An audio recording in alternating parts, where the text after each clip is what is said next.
Hi, Richard here from Driving Horizons, and it's time for the news roundup of all the stories in the camping and campervan world that have caught my eye this week.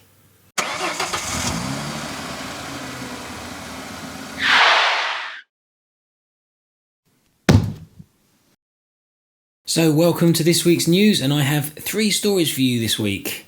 And first up, and I am a little bit late to the party on this one, but Garmin have released a couple of new Sat Navs or GPSs, the Garmin Camper 795 and the Camper Cam 795. The 7-inch display should make it easy to see and read while driving, plus there are tons of features on these ones. Things like road warnings telling you all about steep grades, sharp bends and even weight limits, and there is also an environmental zone, which is a feature that warns you about certain restrictions, perhaps a low emission zone in a larger city, something like that would normally be chargeable. But my favourite, and possibly the most useful for me anyway, is, well, especially if we ever bought a bigger van, is the custom motorhome routing, which among other things gives you the ability to load in the dimensions of your motorhome or caravan so that you don't find yourself going down small roads like this one in a huge van. Oh my god.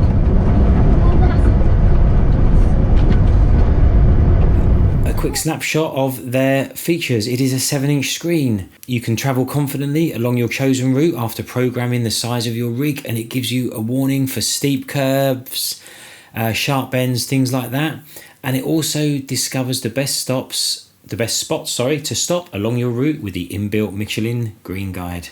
Prices are around £390 for the Camper 795 or £500 for the Camper Cam 795, which from what I could see, the main difference is that the Camper Cam has a built-in dash cam. And next up, if you are about to undertake a van conversion, then you probably know that you have to let the DVLA know the primary use of the van has changed from a normal van to, say, a motorhome or a motor caravan, I think they call it. However, it may not be as simple as that. I found a story on Out and About Live where the DVLA has been criticised by the government ombudsman over campervan confusion. The story involves would-be campervanners informing the DVLA they have converted their normal van to a campervan, only to be told by the DVLA that no, they hadn't. It was just now a van with windows. What's the difference? Don't all vans have windows? Otherwise, why would you need window wipers?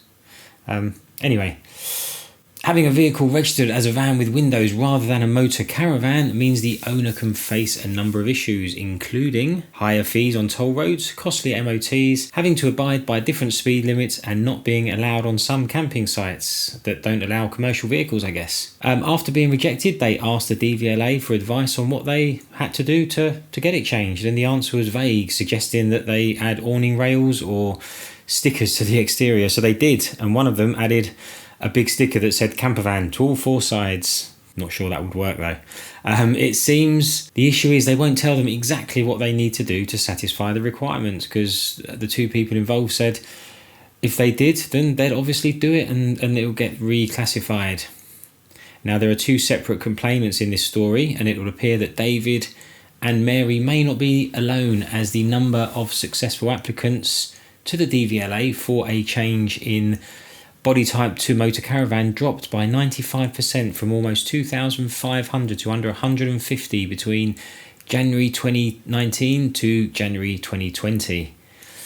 The DVLA eventually said this was due to making changes to the way they processed applications after realising in June 2019 that they had not been applying their existing vehicle body type policy as originally intended. Now, the Ombudsman found that not only communicating about this significant change in a clear way or in a timely way was an administration error on part of the DVLA, they also found guilty of not being transparent about what's required to register a vehicle as a campervan and its processes, and they recommend that they apologise to the complainants and give them £100 in recognition of their distress and confusion and frustration. But they should also create an action plan about how it intends to ensure that applicants have sufficiently detailed information available to them before undertaking a conversion about what elements constitute a vehicle body or vehicle of body type, motor caravan, and what they need to do. And they also need to provide the Ombudsman with details of how it intends to make clear to customers the process involved in determining a body type, and in particular making a decision on what body type to assign an application for a body type motor caravan. And at this point, I'm still not sure if David and Mary have managed to classify their camper van correctly. I hope you have, guys, if you're watching, which you probably aren't. So, the third article today is all about insurance, and it is a story that I found over on the Caravan and Motorhome Club websites. Excuse me, it is an older story, but I wasn't aware, so perhaps some of you are not aware of this either. Now, we've all been frustrated when new customers, and not just the insurance, get better deals than those that are renewing with their current provider. Well, the Financial Conduct Authority, the FCA, have brought in their fair pricing initiative, which is aimed at not penalising those loyal customers that do choose to renew. The FCA found that some existing customers that remain loyal were being punished, as new customers were getting better deals, I guess to entice them into signing up with that new insurance company. But from the start of this year, 2022, see, told you it was an older story, both new and existing customers must be offered the same price for the same cover. Which is a kind of a blow for insurance companies, because now they've either got to raise their new business prices or lower their renewal prices so that they match.